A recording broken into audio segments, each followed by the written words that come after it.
laging Masaya dito! Huwag natin patagalin. Alamin na natin kung may na-match ka ba. Ay, nako, anong sabi ng balita? Perfect! Ang galing mo. Perfect nga.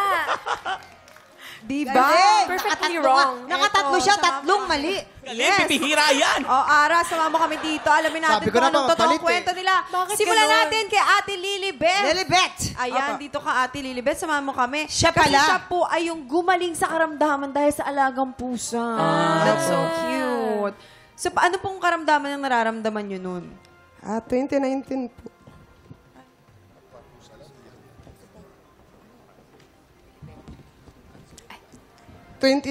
po, nagkasakit po ako ng TB sa bituka. Pneumonia, fatty liver, 5 po yung sakit ko. Tapos, nitong 2024 lang po, pabalik-balik po ako sa doktor. May alaga po akong pusa. Humiga po ako sa bangko. Umakyat po siya sa tiyan ko. Pag akyat niya sa tiyan ko, sabi ko, "Pay, baba ka, masakit yung tiyan ko." Hindi po siya bumaba. Talagang umistreet po siya. Kinabukasan po, siya na po yung sumakit yung tiyan. Siya na po yung kinuha yung sakit ko. Ako na po yung hindi na sumakit yung tiyan. Nawala po yung bukol. Sabi sa akin ng doktor, may 11.6 ovarian cyst daw po ako. Tapos nawala po. Nag-negative po.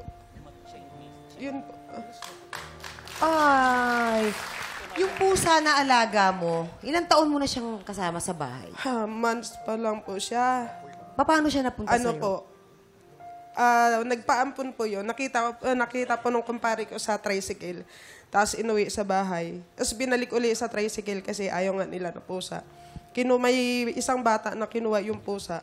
Pinaalagaan po uli doon. Hanggang dumating po ako sa bahay nila. Ako na po nag-alaga doon kay Jopay.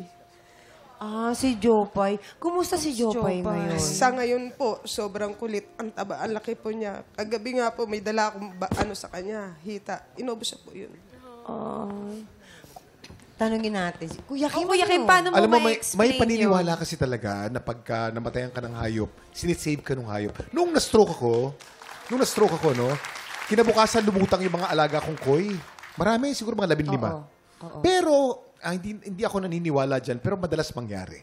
Walang paliwanag. Parang nagsisave sila, Hindi ko no? alam paano ipapaliwanag. Ako din, sa akin din sa pusa din, yung bumagsak yung immune system ko, yung pusa ko nilambing-lambing ako, kinabukasan siya yung namatay. Kaya dapat talaga, pag may mga pet tayo, talagang mahalin natin. Mahalin Kasi natin sinisave sila nila. as family Sinisave nila yung talaga, life no? natin. Sinisave talaga nila, di ba? Pero mapalad ka ate kasi si Jopay buhay siya ngayon, di ba? Yung una po, aso po talaga.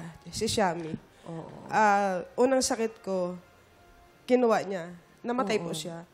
Ito, pangalawa yung pusa. Pero si Jopay, lumaban po talaga. 2 weeks po siya nagkasakit eh. Dumumi po siya, tapos sige siya, sumusuka po.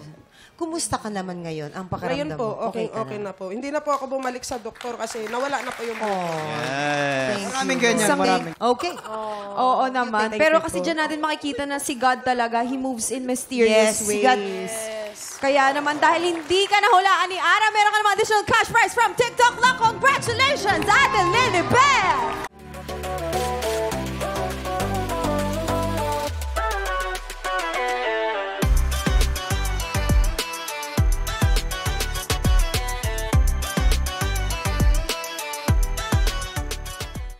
Tiktropa, pinanood mo hanggang sa dulo itong video na ito? Abay, very good ka! For more happy time, watch more TikTok Lock videos on our official social media pages and subscribe to GMA Network official YouTube channel.